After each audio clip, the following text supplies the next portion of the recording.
Ar kada jautėte, kad po susitikimo su tam tikrais žmonėmis staiga atsirado sunkumas, nuovargis ar vidinis nerimas be aiškios priežasties? Indų tradicijų tai vadinama nužiūrėjimu arba blogos akies poveikiu.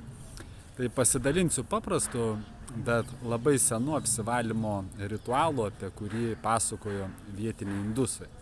Na ir šis senovės ritualas Indijoje naudojamas iki šiol.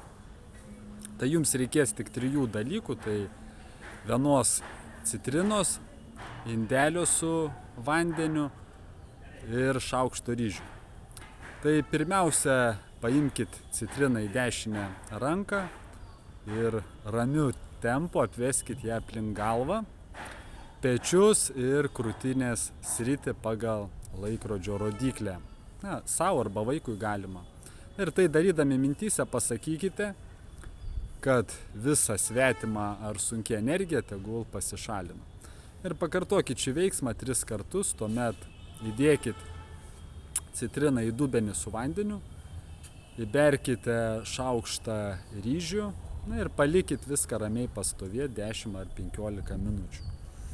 Ir vedų tradicijų tikima, kad vanduo ir ryžiai sugeria nužiūrėjimą ir energetinę įtampą. Nu, po to vandenį su citrina išpilkit lauke, ne namuose.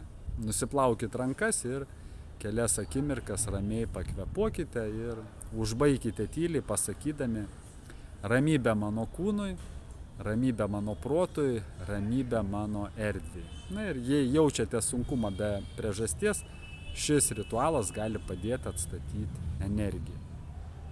Išsisaugokit šį video ir parašykit komentaruose, ar esate kada nors jautę nužiūrėjimą.